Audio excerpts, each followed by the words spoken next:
in the big picture of this whole thing in coaching, I don't care whether it's at the junior high level or the college level, we're here for the kids. I mean, it's about them, and it's got to be more than X's and O's. It's got to be more than blocking and tackling, throwing and catching. We hope, and I really do believe that we're a part of the process of helping raise children, and I think that by being a part of our program, not only at South Lake, but at Newman Smith when I was there, at Foster Ridge when I was there, and Cameron when I was there, and now that we're at North Texas, that by being a part of our program, I hope that'll help them be a better father someday, a better husband someday, and a better worker someday. You can't start a plan. You can't start a team or an organization or a business without stating what you're trying to get done. I said that I tell our players all the time at North Texas that I absolutely would have never taken that job did I not, in my heart, 100% believe that we could do some special things there. I'm very confident in the plan that we have. I told my players when we got there that it's not a high school plan, it's not a college plan, it's just a football plan.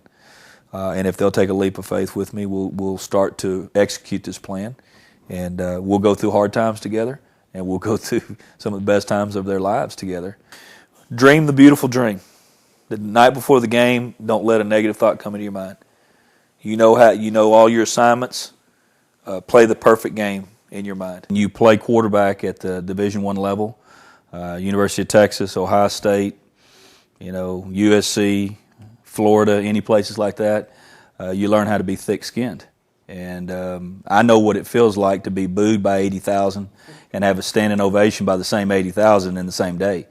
So that's just something that I think the Lord put me in that situation at that part of my life because He knew I was going to be a coach, and He knew that I needed that grooming in that way.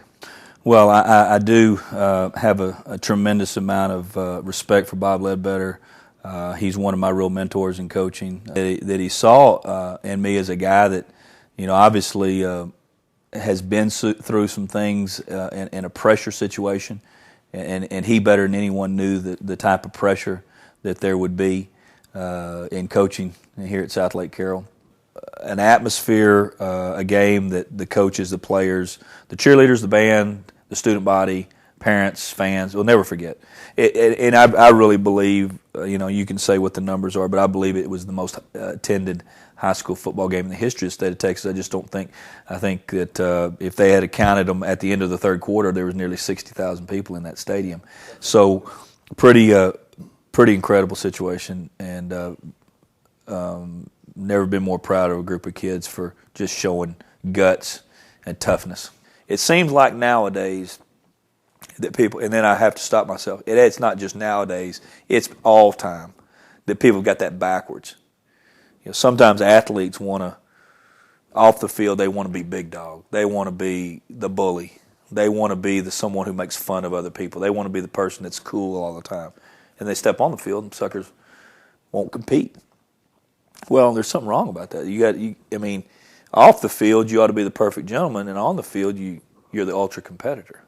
The job of the leader, the job of the head coach is to take care of number 51 through number 70 and to make sure that those kids have a role, that those kids understand how important their role is. And really, to me, that's how you keep morale high on a team, is taking care of those kids. And to me, that's what you want as a competitor. You want responsibility. You want accountability. I'd been a quarterback my whole life. That's the only thing I'd ever done. And as I've always trained quarterbacks, I tell them that there's two people and only two people in a program that get way too much credit, and that's the quarterback and the head football coach. And they get way too much blame as the quarterback and the head football coach. So, get used to it. Little eyes are watching you. What do you want them emulating? And we've always talked about to our kids about make sure you're taking care of the little dragons in town by your actions. In 5 years in 5A football, for all of the players and the coaches that were involved to play 80 games in 5 years.